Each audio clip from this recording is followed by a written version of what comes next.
All right, well, we're going to start this press conference. I want to thank you all for being here to hear about a very new, exciting program that's in the state budget this year.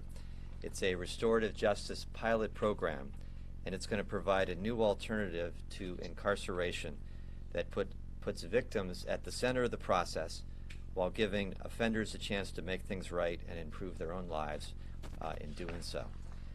Joining me at this press conference on my right is Assemblywoman Susan Eggman.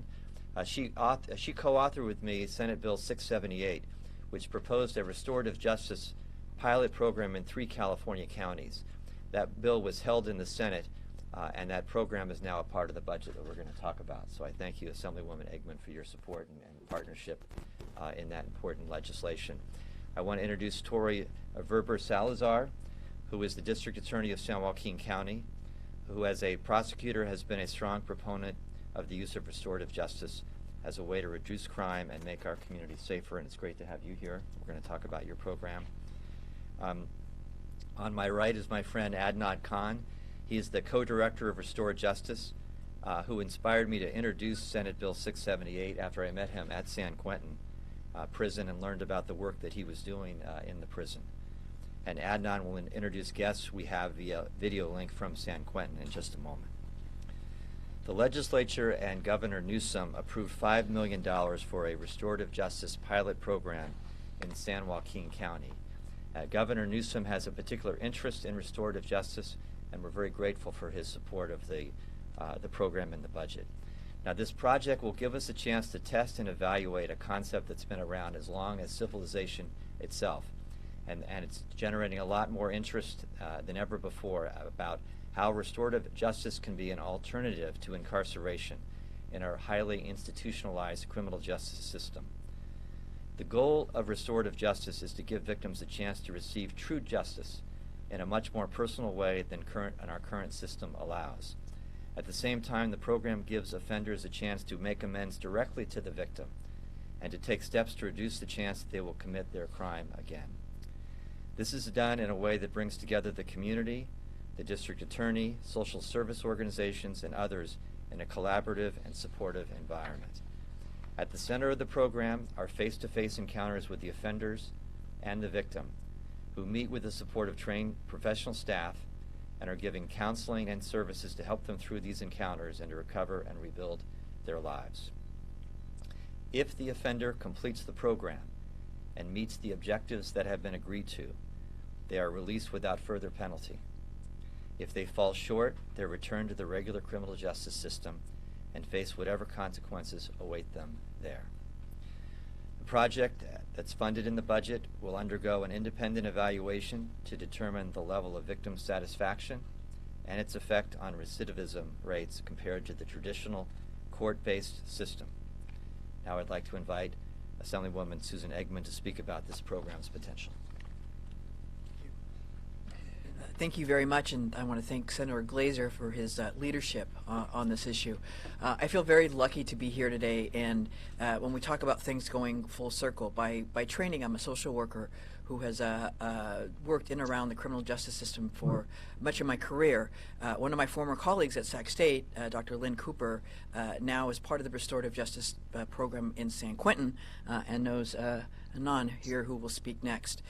So when there's an opportunity as a legislator to actually be a part of furthering the work that we know really works in communities, where it's not just locking people up, throwing them away, or throwing away the key and locking them up, but it's a more victim-centered approach that really brings what we think about when we think about justice. The victim wanting to know that somebody is acknowledging what they did, will change their behavior, and go forward. That's the kind of, I think, justice when we think about offenses that can occur. So to be able to have this kind of innovative program in San Joaquin County, where we have historically had a high degree of crime, and we know the state has funded 4 prisons in our community without funding one public institution of higher learning or a CSU. So we know that the pathways to prison are there. What we want to do is break those pathways, and part of that is having people being able to face those that they have hurt, understand what they have done, not only for themselves and for the victim, but for the community.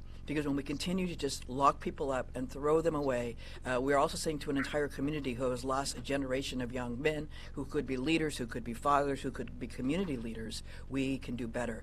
So this kind of innovative program that I am so pleased will be championed in San Joaquin County, who's got a high potential with this kind of things with our innovative DA, Tori Verber Salazar.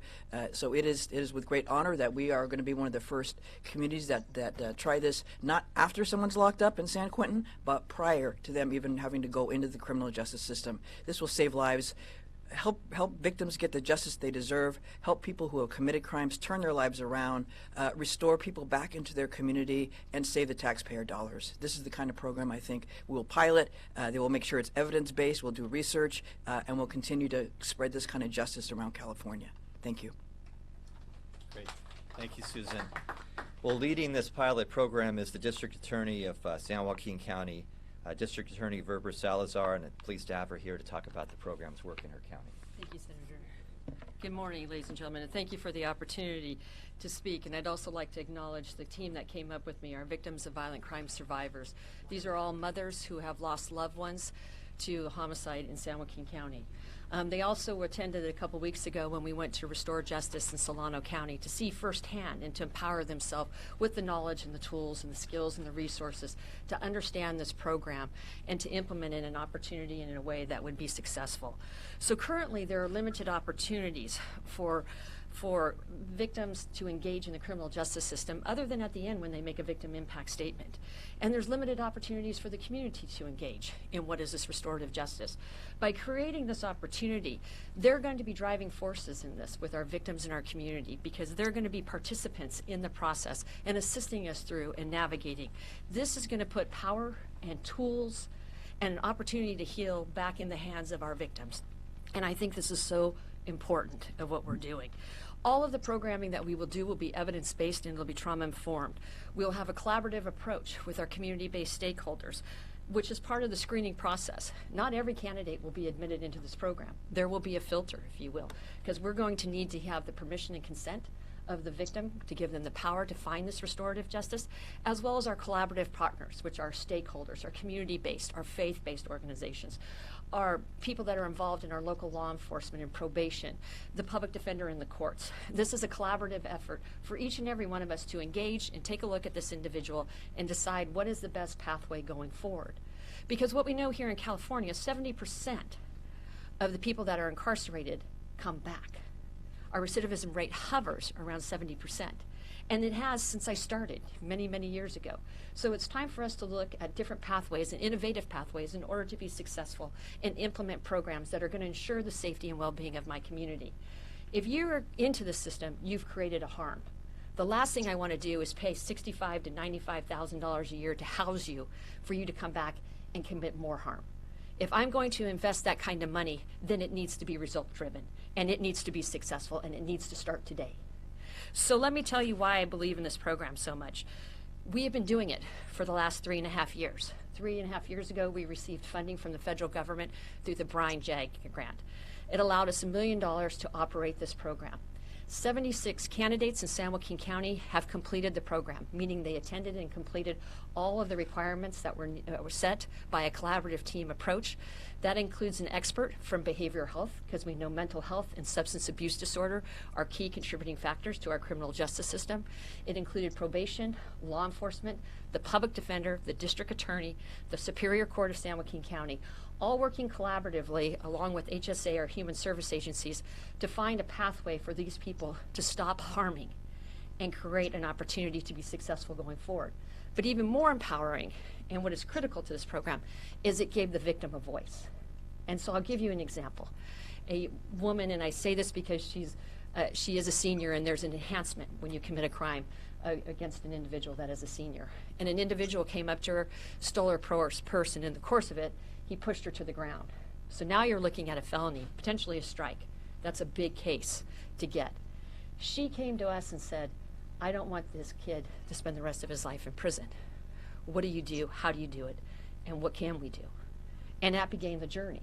of how do we empower. Her voice needed to be heard. It needed to have a platform to move forward. And because of this program, and because of the great leadership of Senator Glazer and Assemblywoman Eggman and the legislation and the governor of the great state of California, we're going to have those tools and powerful resources to do it. So when we do that, the victim has an opportunity to engage with the person that caused that harm and make them understand and accept responsibility and culpability for it. Over the last 3.5 years, 76 individuals have graduated from my program. 3 are unsuccessful and fully engaged in the criminal justice system. My recidivism rate hovers around 95% success. They don't come back. I've taken a 70% recidivism rate and dropped it down to 5%. That's the kind of programming, that's the kind of opportunities we have to restore our community and the wellness of our community and to give people the power to heal. And that's what's so important about the leadership between Assemblywoman Eggman and Senator Glazer. They saw this, and along with our partners at Restore, they saw this opportunity, they built this opportunity, and now we can take a bigger and greater approach to it. This is an opportunity to look at the way we do business and say, why can't we be more successful? Why do we have to have 70% recidivism? Why can't we strive for 95% success? San Joaquin County has done it and has delivered it. And today, with this opportunity of the allocation of these resources at $1 million a year, we will be able to take this crew that we have. All of them initially were funded by the JAG grant. Now it's just independently being funded by the county and through the volunteerism of the people in the program because they believe so passionately in it. Now we'll be able to take it to a greater height. This is not a program that's light on crime or any of those terms that people like to use. This is a program that is smart and it drives success. And I have the data and the research to prove it. And furthermore, this program will be fully documented by an independent third-party evaluator. Because if it's not working, then we need to go in a different direction. But we've already proven it is working. And that independent evaluator will be transparent and releasing data on a regular basis and showing the collaborative efforts and the ability and the empowerment San Joaquin County has with its victims, with its community, to have more say in justice. Because that's how we heal. My office is located in the Hall of Justice, the home of healing, because it's two-part what we do in justice. We protect the Constitution, we're the guardians of it, the Bill of Rights and the laws and the Penal Code. But we also have to heal our community and give them the power to heal. This program does it. So I can never tell you how grateful, and on behalf of all of San Joaquin County, how grateful we are to Senator Glazer and Assemblywoman Eggman and the governor's office for their leadership on this issue to take it to that next level and to really create systematic change that will allow us to heal our community and reduce our crime. We couldn't do it without also Restore, and so at this point I'd like to introduce. Well, before you do that, let me kind of step in and say, I think that, thank you, Tori, and I think you understand our enthusiasm when San Joaquin County was selected to lead this effort. We love your enthusiasm and your vision and your commitment to this effort. I want to introduce Adnan Khan, who's co-chair of Restore Justice, but in doing so, I want to mention that less than a year ago, we were visiting together in San Quentin, and you had a different suit on then. But it's a beautiful blue.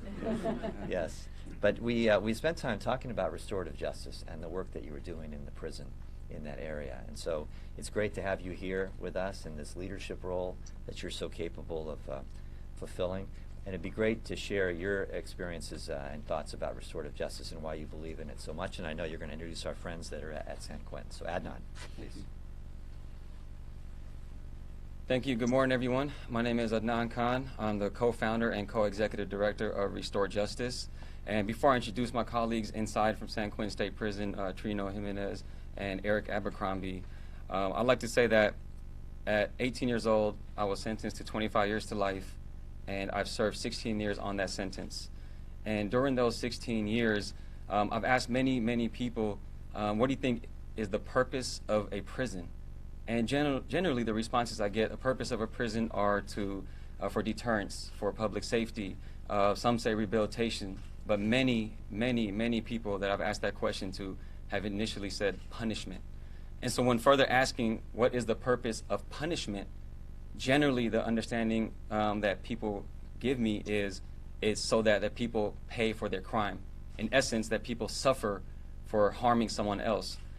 And what I like to respond generally with that is that the reason I committed my crime in the first place is because I was already suffering. And so there wasn't a system, the prison system did not allow, my first 12 years of my incarceration, allow any programs, any rehabilitative efforts, any victim offender dialogues for me to be held responsible or accountable for what I've done or further make amends. Being accountable for something is not saying that one time, hey, I did what I did. Accountability is a lifelong thing, at least it is for me, and so is amends. With this restorative justice pilot program and the restorative justice events that we've done inside different prisons across California, we realized that the survivors and the victims that we've spoken to as an incarcerated person or a person that has committed harm, they wanted to make sure that you don't do what you've done or in the first place. And in order for me to do that, I had to learn, why did I go from an 8-year-old Little League baseball player to an 18-year-old with a life sentence? Like, what happened between those 10 years? What were some of the traumas and some of the experiences that I went through that shifted the way I think, that shifted the way I process trauma or process information or don't process information or don't process emotional intelligence? In order for me to make amends, have accountability, it's yes, taking ownership, yes, taking responsibility, yes, making amends, but also understanding why I did what I did. And with this bill, with this restorative justice pilot program, I'm very relieved to say that this will provide an opportunity for people to truly understand why they did what they did, so then they can be accountable, and so then they can continue making amends. So thank you again for everybody that's listening, that's here today, and to my colleagues inside. I would like to pass it first to Trino Jimenez.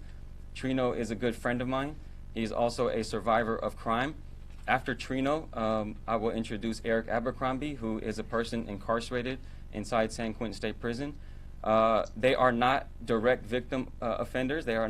Eric has not committed a crime against Trino, but they are surrogates who have spent time with each other, and so they'll share their story. So I would like to introduce first Trino Jimenez, live from San Quentin State Prison. Morning, my name is Trino Jimenez, and I just want to take this time to speak on the importance of restorative justice and the impact that it has had upon my life and the role it has played in my journey. In 1986, my oldest brother was brutally murdered. And back then, they didn't have programs for victims, and much less for an offender. And I went for the next 29 years with a lot of questions and wound in my heart that only healing can come through programs like this that I didn't know existed. And at that time, a gentleman, God sent this man into my life who had paroled for murder, came into my church, and he put me on this path of restoration. And he got me connected with victim services. And then from there, he got me connected with the man that murdered my brother. And I was able to write to this man, and we started a letter exchange. For the next 2 years, we wrote to each other. And in 2017, I was introduced to restorative justice program through the man that murdered my brother. And him and I both participated in a victim offender dialogue where we met face to face. That meeting had opened so many doors for me that I've been able to come into the prisons, share my story of brokenness for the purpose of mending the broken. And I could not do this without the support of the state of California. I could not do this without the support of the CDCR. And I could not do this without programs like Restore Justice. And I want to thank Senator Glazer for being courageous, to be a risk taker, and not to go down the road of the conventional way. Because the road of conventional way was through punishment and through correction. And that did not work for the man that murdered my brother. And I know that this program, those that have committed murder don't qualify for this program, but I want to explain something to you that I feel is very important. This man here, if there was a Senator Glazer 35 years ago, if there was a man that would programs 35 years ago, that this man could have qualified, because he started with crimes of robberies, home invasions that escalated to armed robberies. And then ultimately, as he served his punishment, as he served his correction, he came out with a criminal mind and ultimately committed murder. And all of that could have been avoided and prevented. And I am confident that this program is going to work, and Restore Justice is a very capable group with a well-staffed that has a vast experience. And I myself want to participate in this program, and I want to promote the healing. So I just want to thank you for the opportunity for allowing me to speak. Adnan. Thank you, Trino. Thank you. Yeah, that was powerful. Up next, I'd like to introduce Eric Abercrombie, who is a great colleague of mine. He and the gentleman that you see standing behind him, we spent many hours and hours talking about restorative practices, talking about our healing, talking about our growth, and different ways to make amends. And so Eric Abercrombie, he will explain his story and a little bit about his process through the restorative justice programs. Good morning, everybody. My name is Eric Abercrombie. I'm a musician, a filmmaker, and a mentor. I'm currently incarcerated here in San Quentin State Prison. When I was 17 years old, during the commission of a robbery, I shot Mr. Jordan, which resulted in me being sentenced to 10 years with 2 strikes. For as long as I can remember, I felt as if I didn't have any value. I lacked economic opportunities, and I was exposed to violence. I quickly developed a belief system in which I didn't care about myself nor anybody else. I know wholeheartedly, if I would have had the opportunity to participate in a program like this, I would have gotten the tools I needed to better myself and my community by gaining the insight of the importance of accountability, emotional literacy, and rehabilitation. I'm extremely remorseful for the harm that I caused Mr. Jordan and his family, and I pray for their healing daily. Because the way the current system is designed, I don't have the slightest clue where they are in their healing journey. And this restorative justice pilot program will ensure survivors of crime will not be neglected and will be provided with the support, attention, and resources needed to get healing. This is a needed step in the direction of healing and restoration for all communities. I've been incarcerated now over a third of my life. When I first came to prison, I was thrown into an environment that only exacerbated that feeling of me feeling as if I had no value. In my experience, I've witnessed how prisons do not create safer communities. Restorative justice creates safer communities.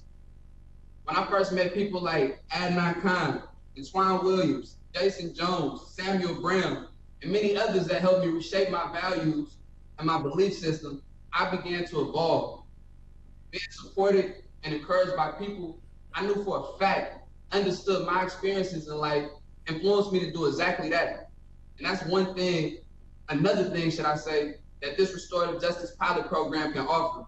And that's yet another reason why this is a major step into the evolution of society.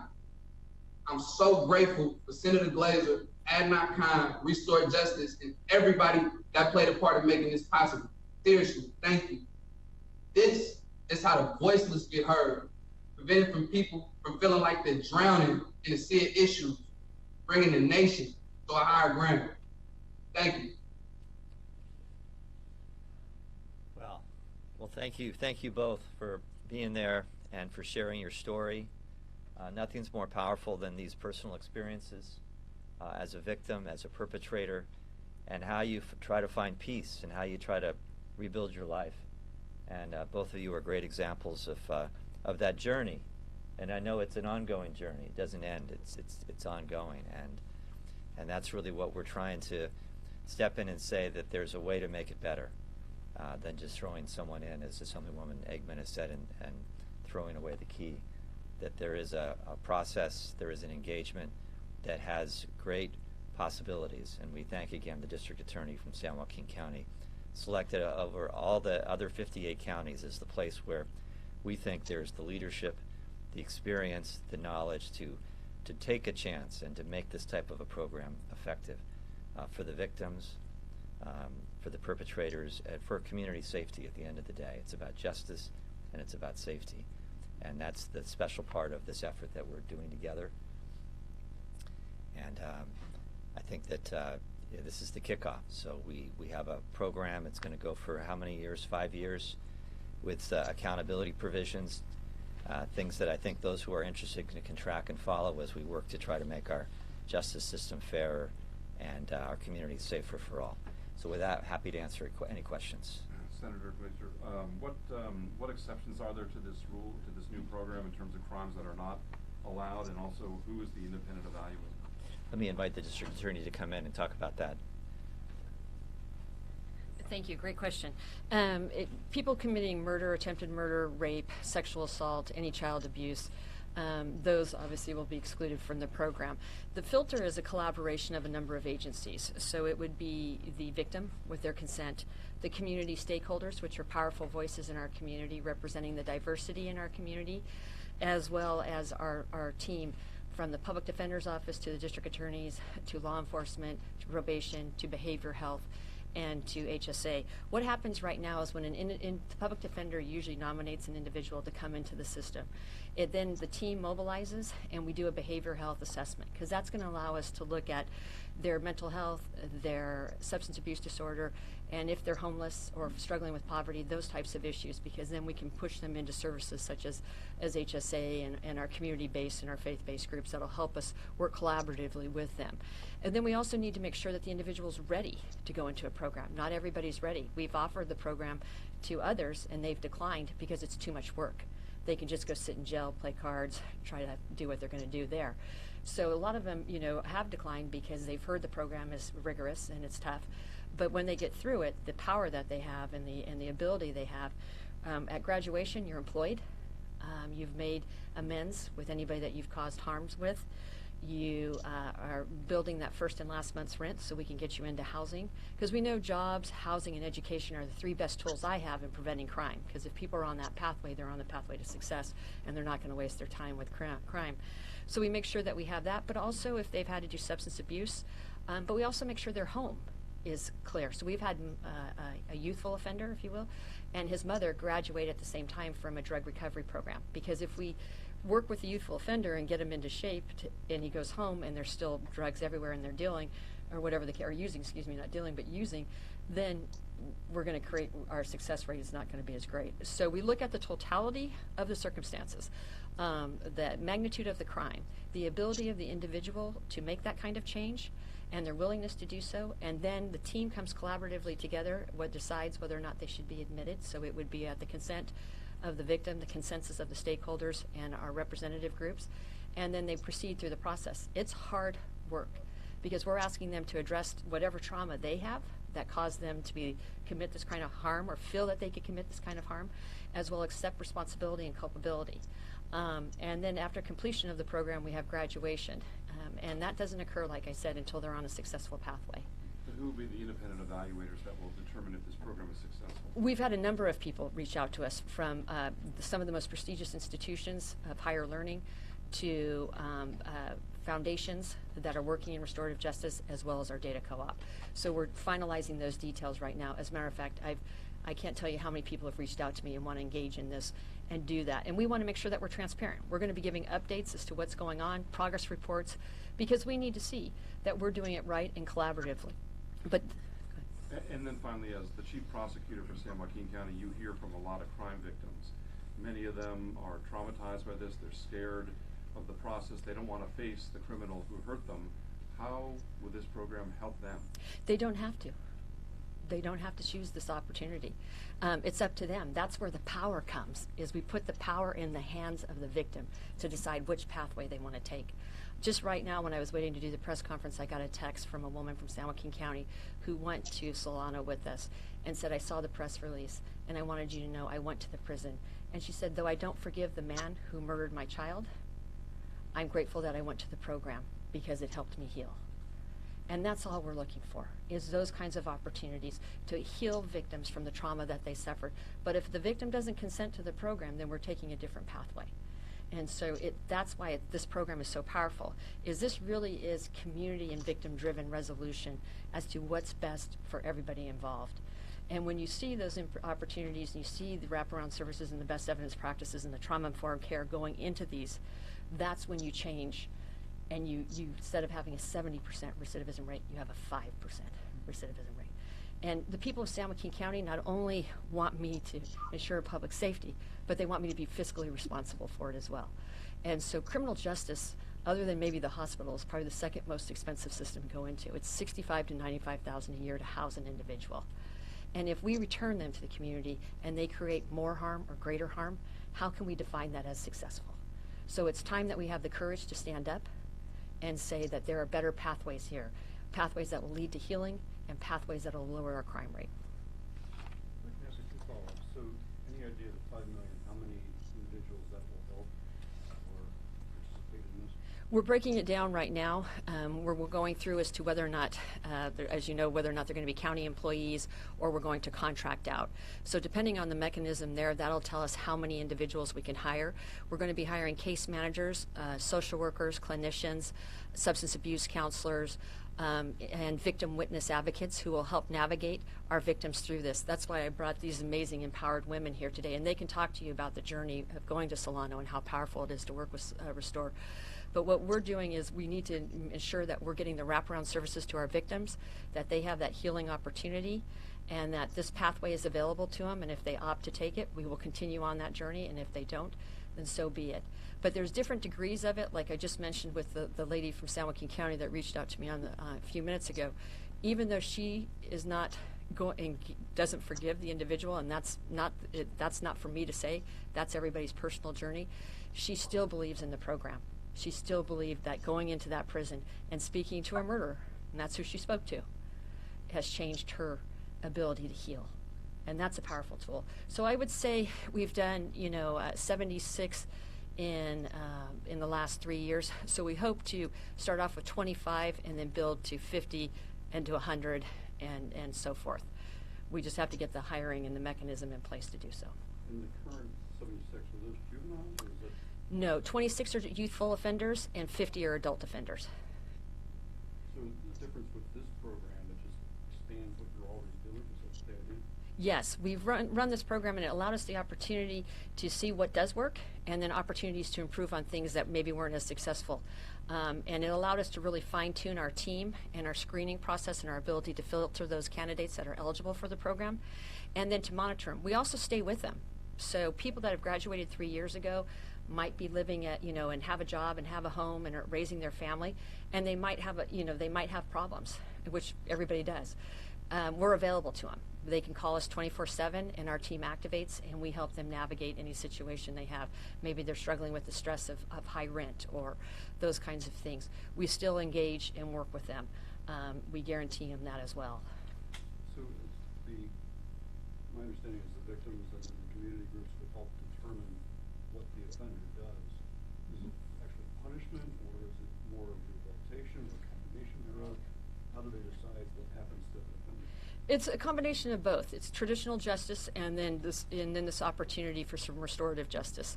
So depending on where the individual is, there's on whatever way they're going forward, that'll determine if they're going to remain in custody or they're going to be released and into this program.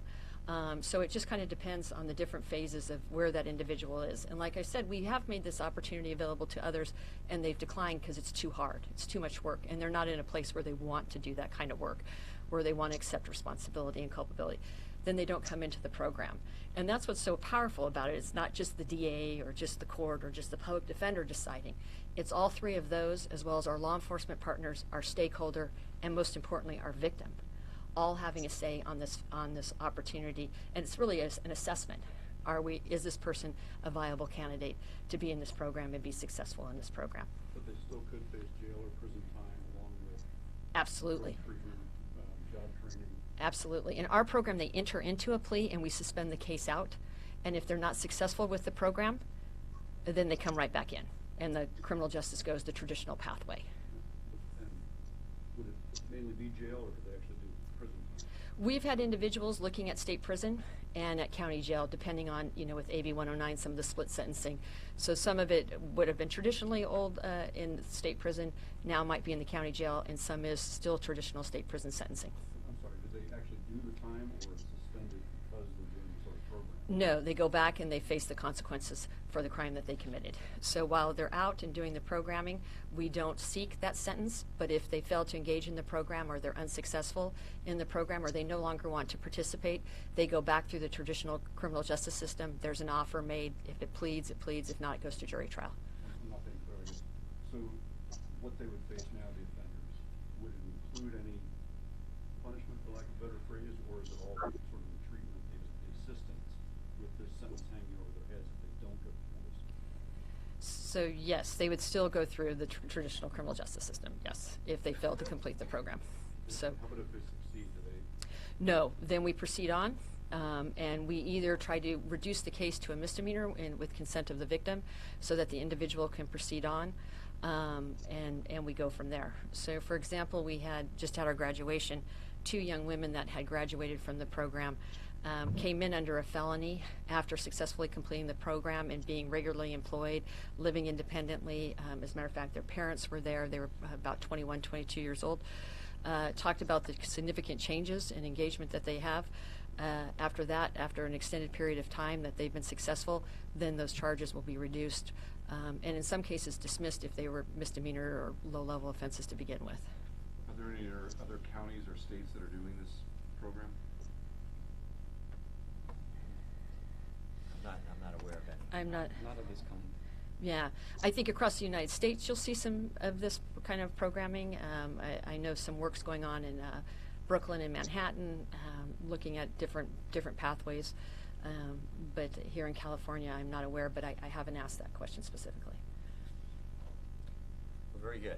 Well, let me just thank everybody for participating. Let me thank the Department of Corrections and Rehabilitation for their work in coordinating this visit with our friends at San Quentin. Certainly thanking the warden at San Quentin and the staff for allowing us to have this link. Thank you, Trino and Eric, for being a part of this. Thank you, District Attorney, for your great leadership. Thank you, Mr. Khan, for Restore Justice and the great work that you do, and certainly my partner in the legislature, Assemblywoman Eggman, for her partnership on this. And with that, we'll be around for further questions, but thank you for joining this press conference.